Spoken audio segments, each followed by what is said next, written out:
Okay all all role. कार्यालय आज अतिशय आनंदाची गोष्ट आहे की IBMने आपलं एक्सपिरियन्स सेंटर हे मुंबईमध्ये सुरू केलेलं आहे। त्याच्या उद्घाटनाकरता मी या ठिकाणी आलो होतो।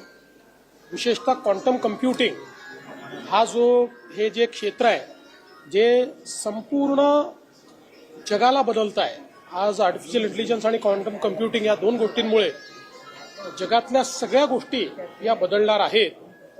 त्या संदर्भात हे एक्सपिरियन्स सेंटर या ठिकाणी आहे आणि आज आपण IBM सोबत एक MOU देखील केलेला आहे।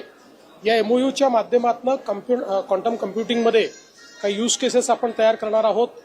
शेतीचं क्षेत्र असेल, लॉजिस्टिक्सचं क्षेत्र असेल, हेल्थ केअरचं क्षेत्र असेल, डिझास्टर मॅनेजमेंटचं क्षेत्र असेल, अशा सगळ्या क्षेत्रांमध्ये त्यांच्यासोबत आपण त्या ठिकाणी कोलॅबरेट करतो आहोत आणि त्यातनं चांगल्या प्रकारे लोकांना सस्टेनेबली कशा प्रकारे शेती करता येईल, शेती क्षेत्रात बदल कसे करता येतील किंवा इतरही क्षेत्रांमध्ये सिक्युरिटीच्या क्षेत्रामध्ये आपल्याला कसे बदल करता येतील, अशा सगळ्या गोष्टी या माध्यमातून त्यांच्यासोबत आपण डेव्हलप करणार आहोत।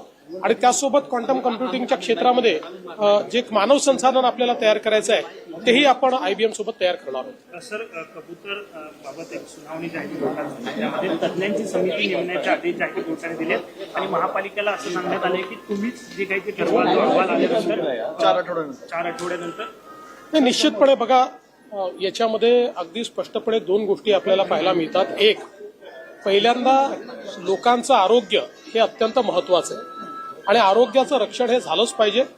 त्यासोबत काही आस्थेचे विषय आहेत, तर ते आस्थेचे जे विषय आहेत तेही आपण त्या ठिकाणी त्याची काळजी घेऊ शकतो, त्यातनं मार्ग काढू शकतो। काही अशा ठिकाणी देखील आपण फिडिंगची व्यवस्था करू शकतो की ज्या ठिकाणी वस्ती नाही आहे किंवा कंट्रोल फिडिंगचा एक मागे विषय काही लोकांनी सांगितला होता। अशा वेगवेगळ्या पद्धतीनं आपण यातनं मार्ग काढू शकतो। हा वादाचा विषय नाही आहे, हा समाजाचा विषय आहे। त्याच्यामुळे मला असं वाटतं समाजाचं आरोग्य आणि समाजाची आस्था या दोन्ही गोष्टी विचारात घेऊन योग्य प्रकारे या ठिकाणी आम्ही मार्ग काढण्याचा प्रयत्न करू। 15 ऑगस्टला मास्क बंदी बाबत सुद्धा विषय जो आहे तो चर्चेला जातोय। पहिल्यांदा तर या राज्य सरकारने असा कुठलाही निर्णय घेतलेला नाही। 1988 सालापासून हा निर्णय या ठिकाणी महाराष्ट्रात लागू आहे। 88 साली याचा GR काढण्यात आलेला आहे। अनेक महानगरपालिकांचे मी आता त्या ठिकाणी मलाही माहित नव्हतं, मलाही मीडियातनं समजलं, मलाही माहित नव्हतं की अशा प्रकारचा निर्णय आहे।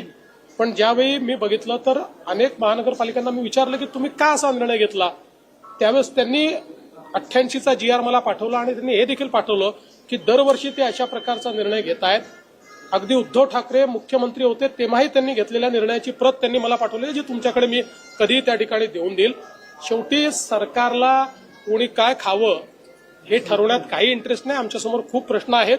त्यामुळे मला असं वाटतं की विनाकारण 1988 साली घेतलेला निर्णय आणि आज मात्र त्याच्यावर अशा प्रकारे वादंग तयार करायचा जणू काय आमच्या सरकारने निर्णय घेतला आणि काही लोक तर इथपर्यंत पोहोचले की ते शाकाहारी खाणाऱ्यांना नपुंसक म्हणायला लागले, इथपर्यंत लोक पोचायला लागले। तर हा मूर्खपणा बंद केला पाहिजे। अशा प्रकारे शाकाहारी, नपुंसक आणि मांसाहारी हे ज्याला जे खायचं तो ते खातोय। आपल्या देशात जे काही संविधानाने अलाव केलंय ते प्रत्येकाला जगण्याचा अधिकार आहे। आमच्या सरकारने घेतलेला हा निर्णय नाही, हा जुन्या सरकारनेच घेतलेला निर्णय आहे।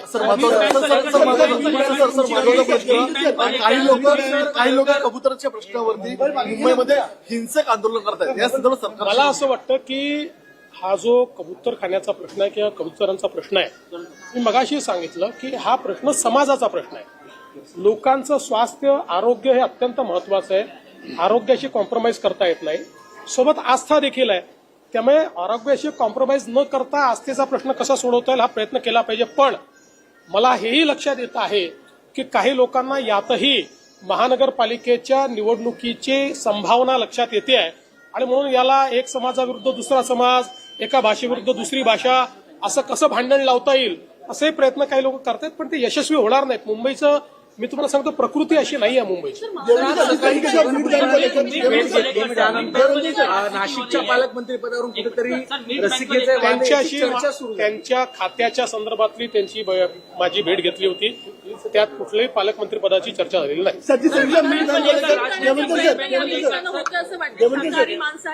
हे असल्या महाराष्ट्र इतका मजबूत आहे की असल्या गोष्टींनी काही महाराष्ट्र या ठिकाणी हालेल आणि महाराष्ट्रामध्ये काहीतरी होईल अशा प्रकारे विचार करण्याचं कारणच नाही. महाराष्ट्र फार मजबूत आहे. महाराष्ट्राने मागच्याही काळात दाखवलेलं आहे की मिसइन्फॉर्मेशन तयार केल्याने काही फार सफलता मिळते असं नाही. देखिए, ये फैसला कोई इस सरकार ने लिया हुआ नहीं है. 1988 से ये फैसला चला आया है. हमने कोई नया फैसला किया नहीं है. जब उद्धव ठाकरे भी चीफ मिनिस्टर थे तब भी ये फैसला था, अब भी वो फैसला है.